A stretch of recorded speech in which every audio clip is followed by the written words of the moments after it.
أعوذ بالله من الشيطان الرجيم. بسم الله الرحمن الرحيم. إن الله وملائكته يصلون على النبي يا أيها الذين آمنوا صلوا عليه وسلموا تسليما. اللهم صل على سيدنا محمد وعلى آل سيدنا محمد وبارک وسلم علیہ. ذات محترم، ہمارا درس فقہ جاری ہے. کل کے درس میں ہم نے اذان و اقامت سے پہلے درود پاک پڑھنا اور انگوٹھے چومنا سرکار مدینہ علیہ السلام کے اسم گرامی سن کر پڑھا. آج قبر پہ اذان دینا کیسا ہے اور بڑی راتوں میں عبادت کا شرعی حکم کیا ہے، یہ پڑھیں گے. قبر پر اذان دینے کا جواز یقینی ہے کیونکہ شریعت مطہرہ نے اسے منع نہیں فرمایا، اور جس کام سے شریعت مطہرہ منع نہ فرمائے وہ اصلاً ممنوع نہیں ہو سکتا بلکہ جائز ہوتا ہے. نیز حدیث سے ثابت ہے کہ جب مردے کو قبر میں اتارنے کے بعد منکر نکیر اس کے پاس آ کر سوالات کرتے ہیں تو شیطان، جو کہ انسان کا ازلی دشمن ہے، مسلمان کو بہکانے کے لیے وہاں بھی آ پہنچتا ہے.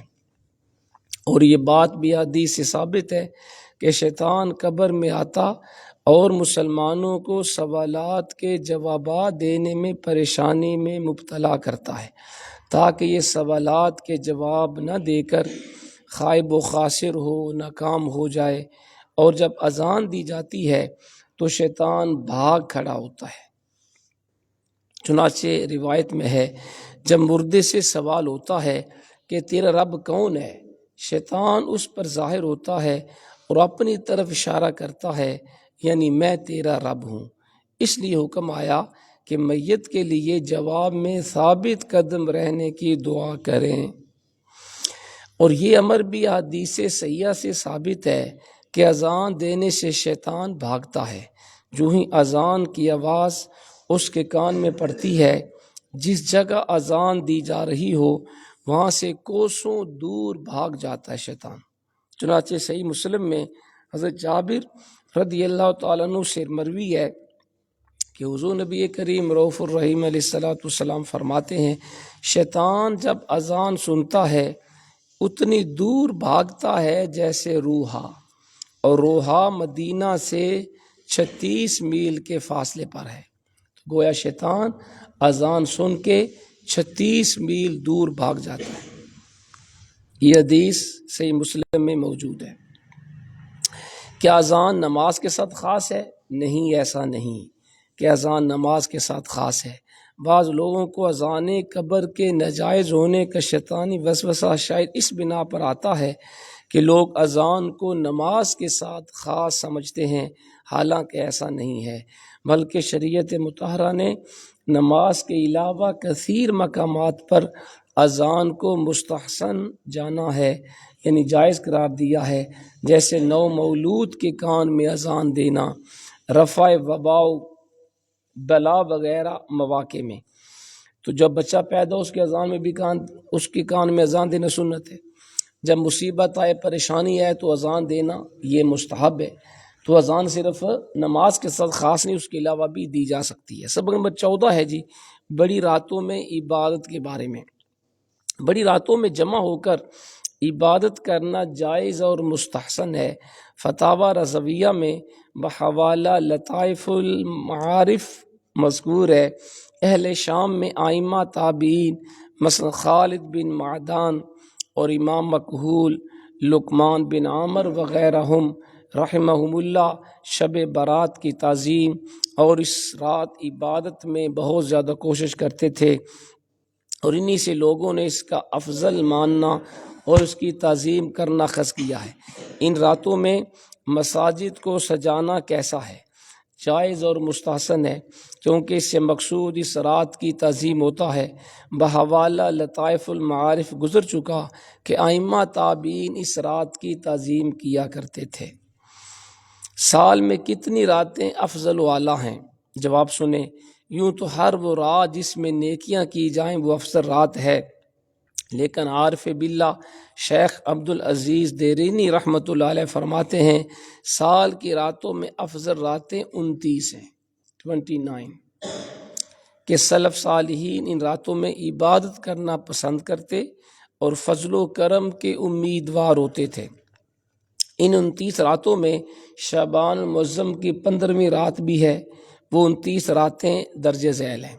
رمضان المبارک کے آخری عشرے کی 10 راتیں اور اس کی 17ویں رات کہ جس کی صبح کو غزوہ بدر تھا، ماہ ذوالحج کے پہلے عشرے کی 10 راتیں، عید الفطر کی رات، عید الاضحیٰ کی رات، محرم الحرام کی پہلی رات، عاشوراء 10ویں محرم الحرام کی رات، رجب المرجب کی پہلی 15ویں اور 27ویں رات جس میں نبی پاک علیہ الصلاۃ والسلام کو معراج کرائی گئی، اور شعبان المعظم کی 15ویں رات۔ یہ 29 راتیں بنتی ہیں جو عبادت کے لحاظ سے باقی راتوں سے افضل والا ہے۔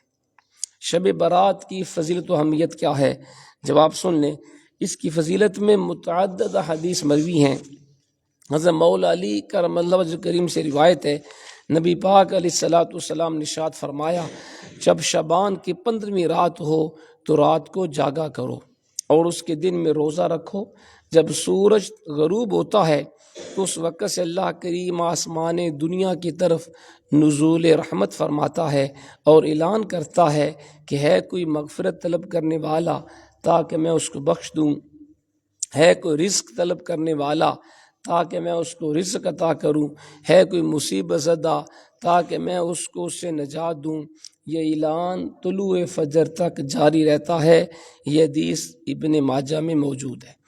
اسی طرح ام المومنین حضرت عائشہ صدیقہ رضی اللہ تعالیٰ عنہ سے روایت ہے، فرماتی ہیں کہ ایک رات میں نے حضور علیہ الصلاۃ والسلام کو اپنے بستر پر نہ پایا تو میں حضور علیہ الصلاۃ والسلام کی تلاش میں نکلی۔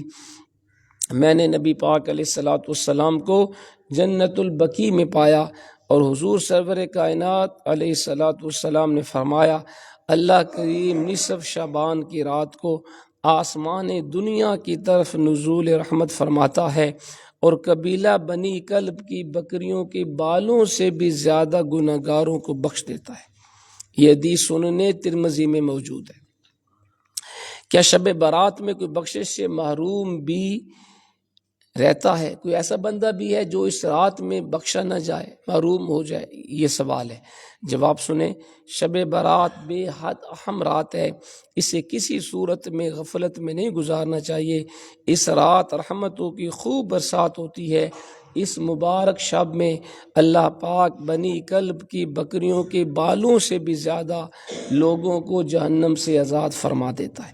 کتابوں میں لکھا ہے قبیلہ بنی کلب قبائل عرب میں سب سے زیادہ بکریاں پالتا تھا، تو حضور نے ان کے ساتھ تشبیہ دی کہ بنو کلب قبیلے کی بکریوں کے بالوں سے بھی زیادہ اللہ اس رات کو گناہگاروں کی بخشش فرما دیتا ہے۔ لیکن کچھ بد نصیب ایسے بھی ہیں جن پر شب برات ان کو بخشا نہیں جاتا۔ سیدنا امام بہقی شافعی رحمۃ اللہ علیہ فضائل اوقات میں نقل کرتے ہیں، نبی پاک علیہ الصلاۃ والسلام کا فرمان عبرت نشان ہے کہ 6 آدمیوں کی اس رات میں بخشش نہیں ہوتی۔ 6 آدمی شب برات کو بھی نہیں بخشے جاتے جب تک سچی توبہ نہ کر لے۔ نمبر 1 شراب کا عادی، نمبر 2 ماں باپ کا نافرمان، نمبر 3 زنا کا عادی، نمبر 4 قطع تعلق کرنے والا، رشتہ داروں سے بلا شرعی عذر بائیکاٹ کرنے والا، نمبر 5 تصویر بنانے والا، نمبر 6 چغل خور۔ اسی طرح کاہن، جادوگر، تکبر کے ساتھ پاجامہ یا تہبند ٹخنوں کے نیچے لٹکانے والے اور کسی مسلمان سے بغیر شرعی عذر بغض و کینہ رکھنے والے پر بھی اس رات بخشش نہیں ہوتی۔ چنانچہ تمام مسلمانوں کو چاہیے کہ شب برات سے پہلے گناہوں سے توبہ کر لیں، ہر گناہ سے بالعموم، ان گناہوں سے بالخصوص شب قدر سے پہلے سچی توبہ کر لیں۔ اگر بندوں کی حق تلفیاں کی ہیں ان کے حق ان کو واپس کر دیں، ان سے معافی مانگ لیں تاکہ کوئی شخص بھی اس رات کے فیوز و برکات سے محروم نہ ہو۔ اللہ تعالی ہم سب کو عمل کی توفیق